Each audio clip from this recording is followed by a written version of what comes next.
আজকের দুপুরে রান্না রুই মাছ দিয়ে টমেটো ভুনা। তো সবাই হ্যালো এভরিওয়ান, আসসালামু আলাইকুম। কেমন আছেন সবাই? আশা করছি ভালো।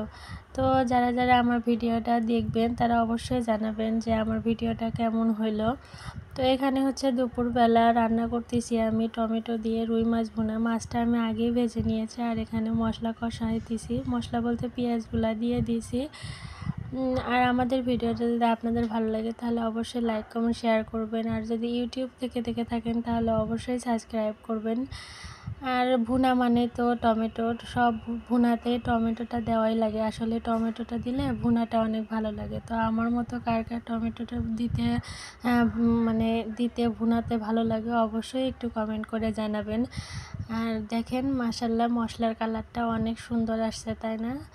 আর এখানে আমি গরম মশলা সব কিছু মশলা দিয়ে একটু টমেটো দিয়ে ভালো করে কষাইয়ে মানে মশলাটা 5 মিনিটের জন্য ঢেকে দিব। মশলাটা ভালো করে ঢেকে না দিলে না কষাইলে মশলার একটা গন্ধ থাকে, এই জন্য আপনারা চেষ্টা করবেন মশলাটা ভালো করে কষায় নেওয়ার।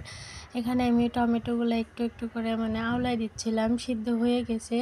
মশলাটা ভালো করে কষাইয়ে আমি মাছগুলা দিয়ে দিব। আজকে ভুনা করব, এই জন্য আর ঝোল রাখবো না। তো আপনারা সবাই জানেন যে আমাদের দেশের অবস্থা ভালো না। আমাদের দেশে ফেনী, নোয়াখালী, চাঁদপুর, লক্ষ্মীপুর আসলে অনেক অবস্থা ভয়াবহ। পানি শুধু আর পানি। তো চারদিকে বন্যা কবলিত এলাকা মানুষের জন্য আপনারা সবাই দোয়া করবেন, সবাই সাহায্যের হাত বাড়াই দিবেন। আসলে এগুলা দেখলে অনেক খারাপ লাগে, কষ্ট লাগে। তারপরেও সবাইকে বলতেছি আপনারা যা যা পারেন সম্ভব হলে সবাইকে একটু হেল্প করবেন, সাহায্য করবেন। চারদিকে শুধু পানি, মানুষের আর্তনাদ, কান্না, বিশেষ করে বাচ্চাদের দেখলে আরও খারাপ লাগে। একটা বাচ্চা তো পানিতে পড়ে মারা গিয়েছে। তো সবাই দোয়া করবেন আমাদের দেশের জন্য। আসলে এরকম বন্যা আমি কখনোই দেখি না, এইবারেই দেখলাম যে এত পরিমাণ বন্যা, পানি আর শুধু পানি, চারদিকে পানি। তো রান্না মশলাগুলো কষানো হয়ে গেছে, আমি মাছগুলা দিয়ে অল্প একটু পানি দিয়ে দিলাম। আর ওদিকে মেয়ে বলছিল আম্মু ভাত খাবো। তো ওকে বললাম তুমি তো মাছ খাবো না, তাহলে কি করে দিব? বলতেছে যে একটা ডিম দিয়ে দাও। তাহলে ডিমটা আমি দিয়ে দিলাম, পোস্ট করে দিব।